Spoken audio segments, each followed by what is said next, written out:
So I think there's a huge lie around writing a book that most people believe, and it's what prevents them from starting. Hey, everybody, it's Ricky Heller from rickyheller.com. I'm a book coach, writer, and editor, and I help you find, clarify, and write your ideas down into a book so that you can reach more people and you might just find out something new about yourself along the way. So, when I talk to people who are interested in writing a book, I often hear things like, I've been thinking about this book for years, or I can't stop thinking about it. It's been in my head for ages, but yet they haven't written the book. And when we look at the reasons why, one of the things that comes out sometimes is this idea that, well, I'm not an expert, or I don't have enough experience, or I don't have anything that interesting to say about it, or new to say about it, or special to say about it, or who's going to want to listen to me anyway? So, I want to tell you a little story about what happened with me. When I was a young college professor, it was probably like my second or third year teaching.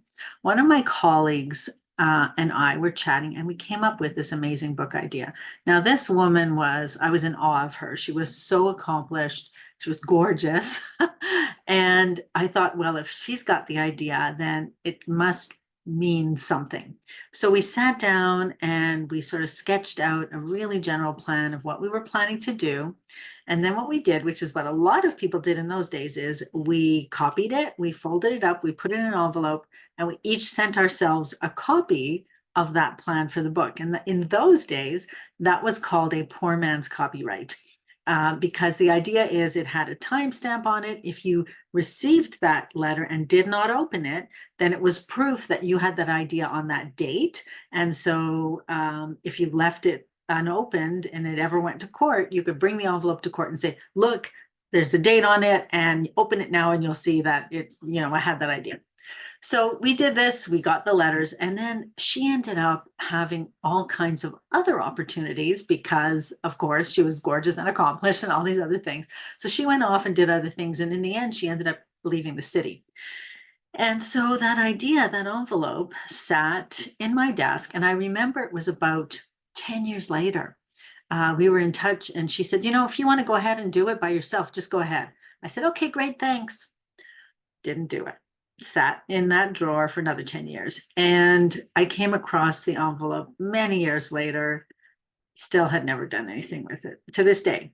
But what's interesting is about maybe 5 years ago, I was in a bookstore browsing through the shelves, and I came upon a book that was the exact same idea that she and I had had. Now, did they copy us? No, because there it was, still sealed in the envelope. But someone else had the idea, and they went with it and they published it, and it was a well-received book. And what prevented me all those years from just going ahead and doing the book was exactly what I said at the start of this video. I thought to myself, who am I to write a book? Like, I don't know what I'm talking about. I don't have enough good ideas. I'm not smart enough. I'm not accomplished enough, blah, blah, blah, blah, blah. And so I never did it.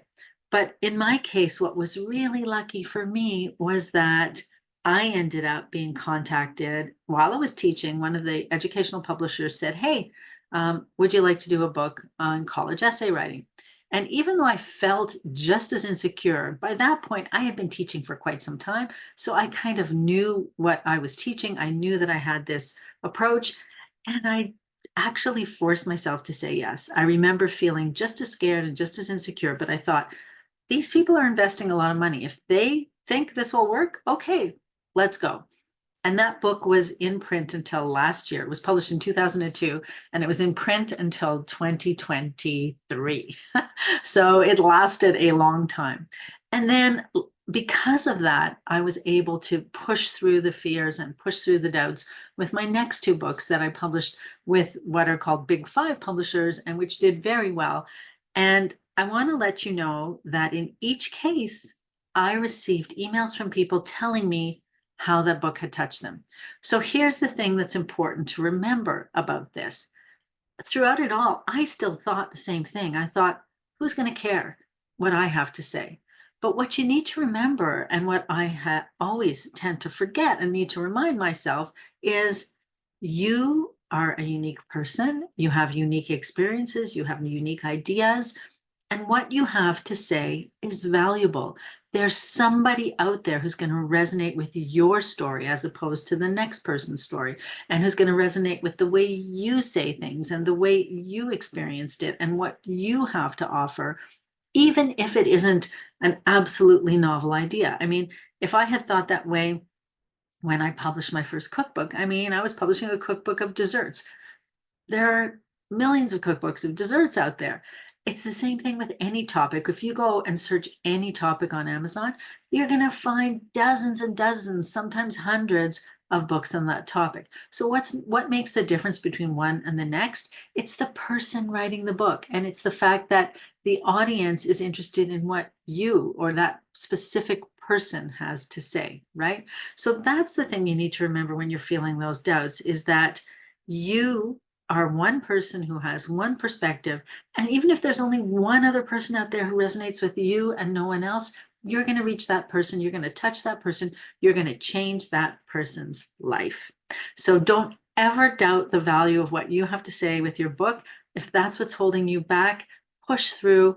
And I can help you with that as your coach. I can support you. I can guide you. I can make sure that you structure your book in the strongest way possible, so that not only will you be able to get it out there, but that it will resonate with the people who are meant to read your book. I'm going to be hosting a workshop on March 21st, 2024 called Before the Book. So if you're wondering about what's involved, what you need to know to get started, what happens during the process, what are your publication options, or anything else you want to ask me, please join us on Thursday, March 21st at 2 p.m. Eastern. There's going to be a replay if you can't make it live, and you get to keep those materials for life if you go to rickiheller.com/B4B. That's the letter B, the number 4, the letter B, which stands for Before the Book. Then you can register, join us, and I really hope to see you there, especially if you've been feeling doubtful, wondering what it takes to write a book, or feeling like, who's going to want to listen to me? I'm going to be talking about all the things you need to know before you get started. So by the time you finish that workshop, you will feel ready to start that book. All right, everybody, hope this was helpful. Hope to see you at the workshop, and I will see you again soon. Take care.